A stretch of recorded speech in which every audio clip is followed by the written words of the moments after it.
मैंने अपना पहला अटेम्प्ट 2 महीने की तैयारी में दिया। शुरुआत में तो मैं थोड़ा डर सी गई थी कि मैं तो बहुत कम तैयारी के साथ ये एग्ज़ाम दे रही हूँ, पता नहीं क्लियर होगा या नहीं होगा। मुझे हमेशा से ऐसा लगता था कि इंटरव्यू के अंदर मेरे नंबर बहुत अच्छे आएंगे। इंटरव्यू में मेरे नंबर बहुत कम थे, सिर्फ 151 नंबर थे। और उस चीज़ को मुझे थोड़ा सा शॉक लगा। जब भी आपको ऐसा लगे कि मेरी तैयारी बहुत अच्छी नहीं जा रही, तो मैं किससे पूछूंगी कि मेरे को क्या करना चाहिए, क्या मुझे और पढ़ना चाहिए या मुझे और टेस्ट पेपर करने चाहिए।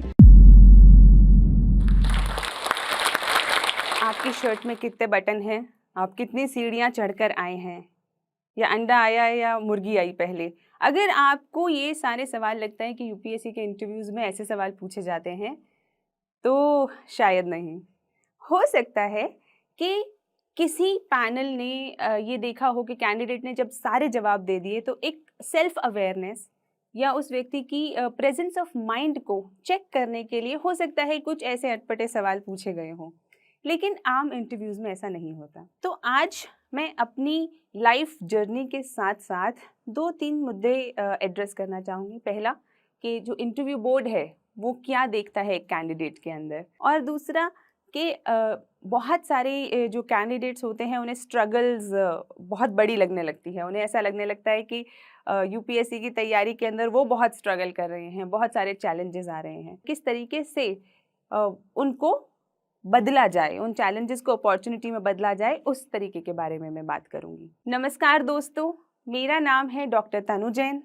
मैं AFHQ बैच 2015 से हूँ, armed forces headquarter civil services. So मेरी कहानी शुरू होती है जब दिल्ली 6 के सदर बाज़ार के इलाके, बहुत ही भीड़ भाड़ वाले इलाके के अंदर मेरा जन्म होता है, एक जैन मिडिल क्लास फैमिली में।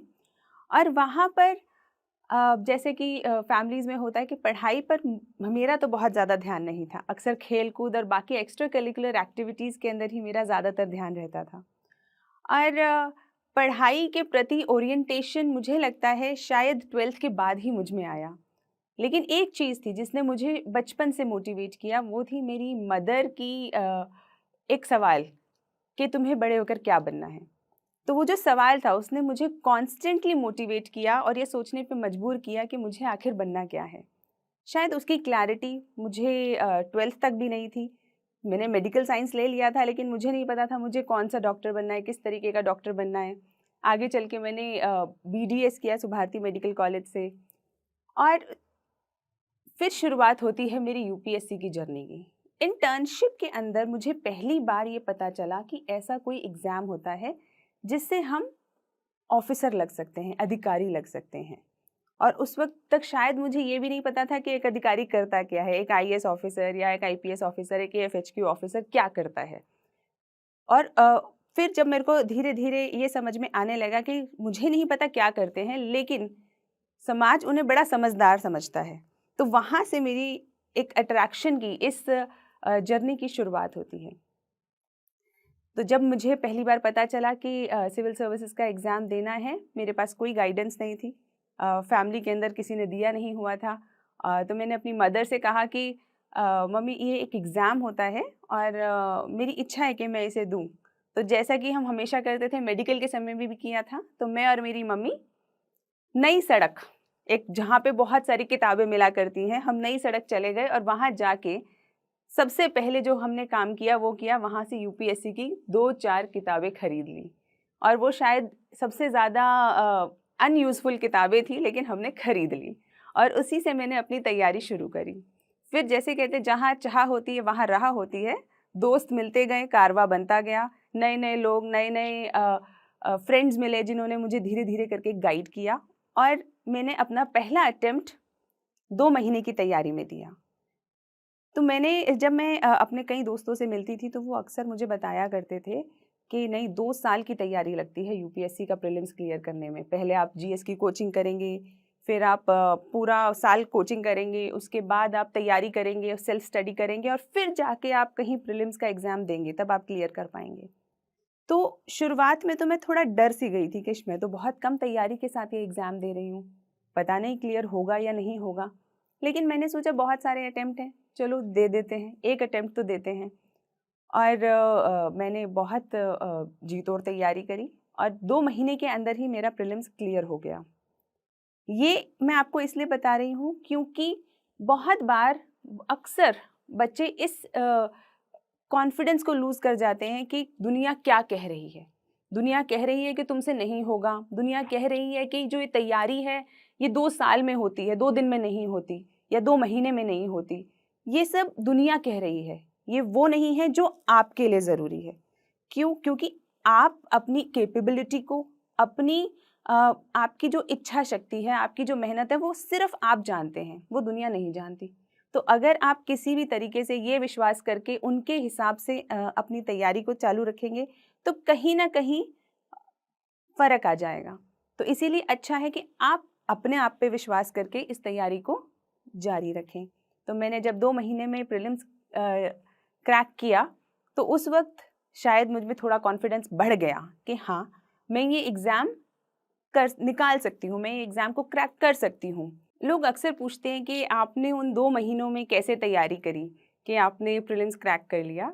तो मैं कहती हूँ कि मैंने सिर्फ़ बेसिक बुक्स सबसे पहले ख़त्म करी। अक्सर क्या होता है, जो लोग यूपीएससी की तैयारी कर रहे होते हैं तो मन में एक मिथ बैठ जाता है कि पता नहीं कितनी एक्स्ट्रा ऑर्डिनरी तैयारी करनी है, शायद 100-200 किताबें पढ़नी होती होंगी, उसके बाद शायद जाके एग्ज़ाम क्लियर होगा। लेकिन मेरा खुद का एक्सपीरियंस रहा है, मैंने जितनी बार प्रीलिम्स दिया, क्लियर किया, मैंने 4 इंटरव्यूज़ दिए, तो कि आप अगर बेसिक तैयारी सबसे पहले कर लें और उसके बाद प्रैक्टिस करें, इतनी तैयारी भर से लगभग काम हो जाता है। लेकिन क्योंकि सच में तैयारी तो कम थी ही, उस साल मेरा मेंस नहीं हुआ और वो जो असफलता थी, उसने सबसे पहले मुझे ये सोचने पे मजबूर किया कि क्या ऐसी मैं गलतियाँ कर रही हूँ जिसके कारण से मेरे मेंस के अंदर उतने अच्छे नंबर नहीं आए। और वहीं से मेरी सेल्फ एनालिसिस की जर्नी स्टार्ट होती है। मैंने एनालाइज़ किया कि किस-किस जगह पर मैंने अपने तैयारी को अप टू डेट नहीं रखा, कहाँ-कहाँ पे मैंने मेरे आंसर राइटिंग्स के अंदर प्रॉब्लम है, क्या मैंने मॉक टेस्ट्स कम दिए हैं। तो ये सारे जो भी अलग-अलग चैलेंजेस थे, उनको मैंने एनालाइज़ किया, एक डायरी में लिखा और हर तरीके से कोशिश करी कि उनको एक-एक करके एड्रेस किया जाए।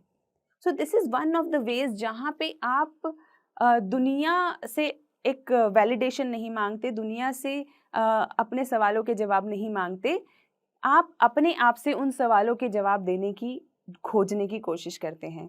And this is what I always tell aspirants also कि जब भी आपको ऐसा लगे कि मेरी तैयारी बहुत अच्छी नहीं जा रही, तो मैं किससे पूछूँ? किससे पूछूँ कि मेरे को क्या करना चाहिए?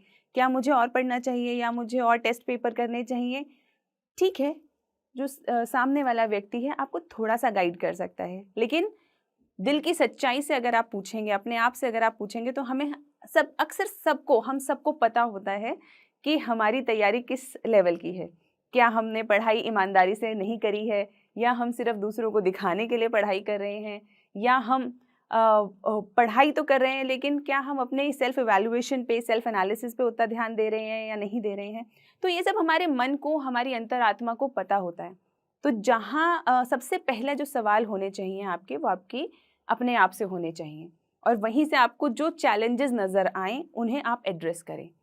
तो जब मैंने अपने चैलेंजेस आंसर राइटिंग के चैलेंजेस को ओवरकम किया, तो बिल्कुल ओवरकम करते ही मेरा मेंस क्लियर भी हो गया। नेक्स्ट अटेम्प्ट के अंदर प्रीलिम्स क्लियर हुआ, फिर मेंस क्लियर हुआ और मुझे हमेशा से ऐसा लगता था कि इंटरव्यू के अंदर मेरे नंबर बहुत अच्छे आएँगे क्योंकि स्कूल के समय से ही डिबेट्स में पार्टिसिपेट करना, स्पीचेस देना, दोस्तों के साथ बात करना, तो मेरे को अक्सर और राष्ट्रीय, अंतर्राष्ट्रीय मुद्दों पर हमेशा से मेरे को ऐसा लगता था कि मुझे जानकारी है और यही शायद वो सब क्राइटेरियाज़ थे जो उस वक़्त तक मुझे लगते थे कि एक पर्सनैलिटी का हिस्सा होते हैं।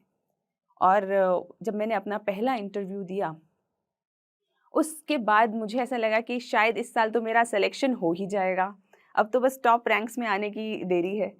लेकिन जब रिज़ल्ट आया, तो मुझे समझ में आया कि सिलेक्शन तो हो गया लेकिन इंटरव्यू में मेरे नंबर बहुत कम थे। सिर्फ़ 151 नंबर थे और उस चीज़ को मुझे थोड़ा-सा शॉक लगा। मुझे एक शॉक लगा कि इंटरव्यू में जिस चीज़ के ऊपर मैं काउंट कर रही थी, उसके अंदर मेरे इतने कम नंबर और फिर जब मैंने अपना अगला अटेम्प्ट दिया, तो जैसा कि मैंने पहले मेंस के साथ अपनी एक प्रोसेस को दोहराया था, वैसा ही मैंने इंटरव्यू के साथ किया। I started a journey of self evaluation, जहाँ पे मैंने ये जानने की कोशिश की कि कहाँ कहाँ पर्सनालिटी के कौन से ऐसे पॉइंट्स होते हैं जिन पर हमें ध्यान देना चाहिए, जो यूपीएससी को चाहिए। और इसके लिए सबसे अच्छा तरीका है कि जिस किसी ऑफिसर को आप आइडलाइज करते हैं, जिस किसी बड़े अधिकारी को आप देखते हैं, आप ये देखिए कि उनकी पर्सनालिटी कैसी है, वो किस तरीके से बात करते हैं। तो वो जो बात करने का तरीका है, वो जो पर्सनालिटी है, वो आपके लिए गाइडेंस बन सकती है। मैंने तो वहीं से गाइडेंस ली।